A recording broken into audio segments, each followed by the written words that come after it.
warahmatullahi wabarakatuh.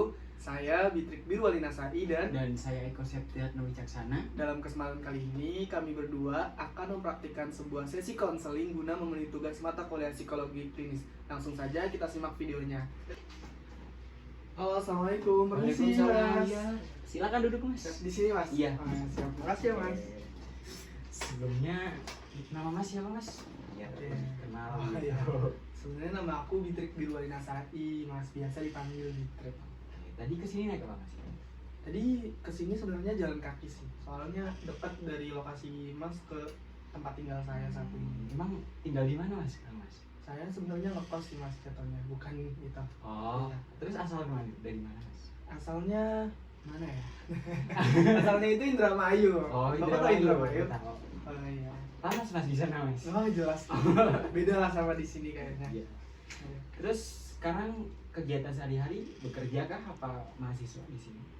Kalau untuk kegiatan sehari-hari sih saya alhamdulillahnya saat ini sebagai mahasiswa, Mas.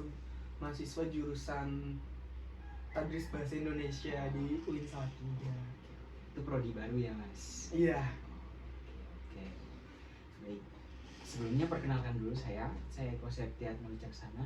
Saya sebagai konselor yang akan memandu Anda untuk selama sesi ini berlangsung. Sebelumnya saya sudah memberikan inform konsen kan, Mas? Iya, sudah, Mas. Yang sudah ditandatangani di situ ditera bahwa semua informasi atau cerita-cerita Anda yang nanti akan saya dengar itu akan dijaga rahasianya 100%. Jadi Masnya nggak perlu khawatir sehingga Mas bisa jujur dan bisa terbuka pada sesi. Kita mulai saja ya, Mas. Mas, sebelumnya Mas tahu nggak di sini mau ngapain, Mas? Sebenarnya kalau ditanya kenapa sih saya datang ke Mas ya pada kesempatan kali ini, jujur saya pribadi juga bingung karena menurut saya atau persepsi saya ini ada yang aneh dalam diri saya, tapi makanya aku nanya ke Mas apakah yang aku rasain ini Mas juga bisa mendeteksi apa yang aku rasain gitu.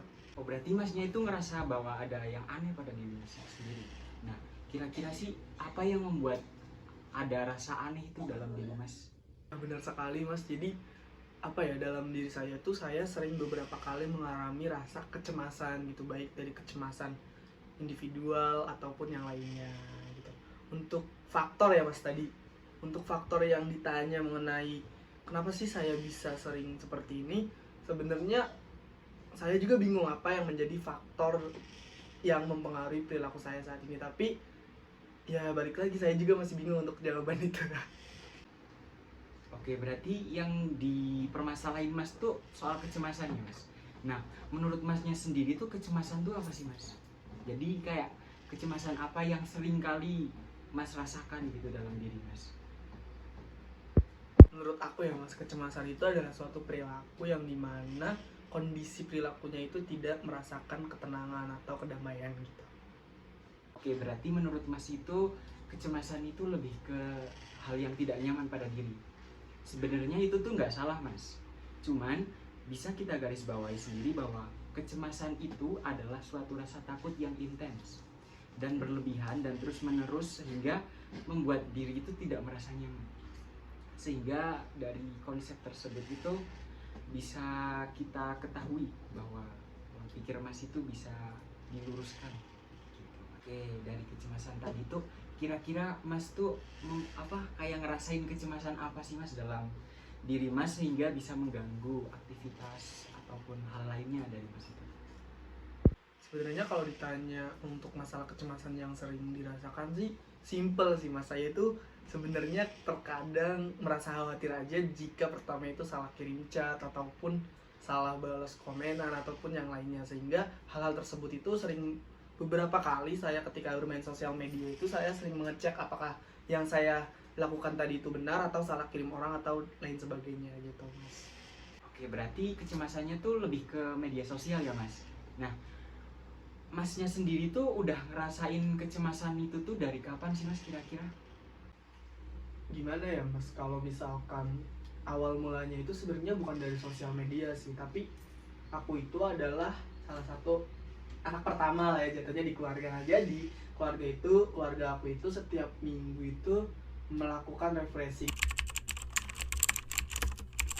Nah, tugas aku sebagai anak pertama ini sering disuruh untuk menutup jendela, menutup pintu, menutup garasi, mematikan kipas, kompor dan lain sebagainya, sehingga ketika itu saya merasakan bahwa ini udah belum ya, udah belum ya, itu udah belum ya, jadi ke bawah sampai sekarang. Tapi bedanya saat di dunia perkuliahan itu ke bawahnya itu di sosial media, karena kan di kos sendiri kan nggak ada gitu ya, kayak nggak ada elektronik, nggak ada apa gitu, jadi nggak pernah dicek gitu loh.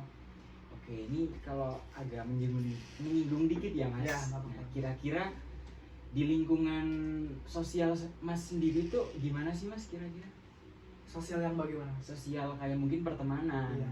maupun di kampus atau di lingkungan masyarakat, itu Mas ngerasa tertekan ataupun ada hal-hal yang mungkin menyinggung hati Mas atau merasa nggak nyaman itu gimana?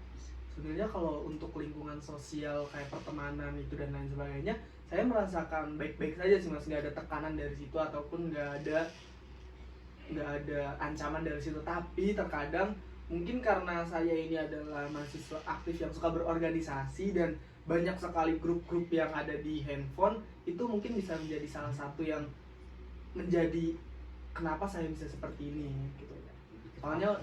Soalnya udah beberapa kali juga Mas saya salah kirim chat, saya salah kirim foto ataupun yang lain sebagainya. Kan tahu sendiri ya, sekarang sosial media itu bener-bener kayak setajam pisau. Kalau kita salah ngelakuin apa aja pasti nanti bakal urusannya panjang buat ke depan gitu Mas.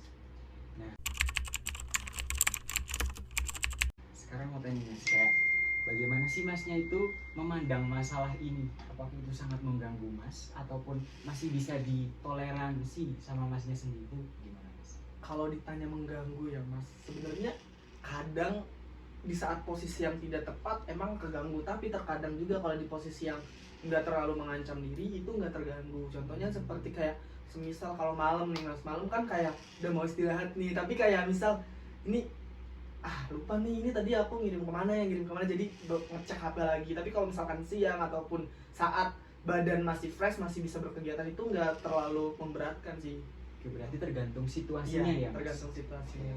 Oke, memang sih ya, kayak anak pertama itu kebanyakan tanggung jawabnya tuh besar ya Mas, kayak lebih banyak diberi tuntutan mungkin atau hal-hal lain. Nah, sejauh ini nih Mas, saat Mas itu ngerasain kecemasan itu, apa sih cara mengatasi biar kecemasan itu kayak menurun gitu Mas kira-kira? Di saat aku mengalami kecemasan sih Mas, biasanya aku itu melakukan pengalian pikiran gitu. Dari tadi caranya kecemasan hingga memikirkan hal-hal yang lain sehingga lupa dengan hal tersebut.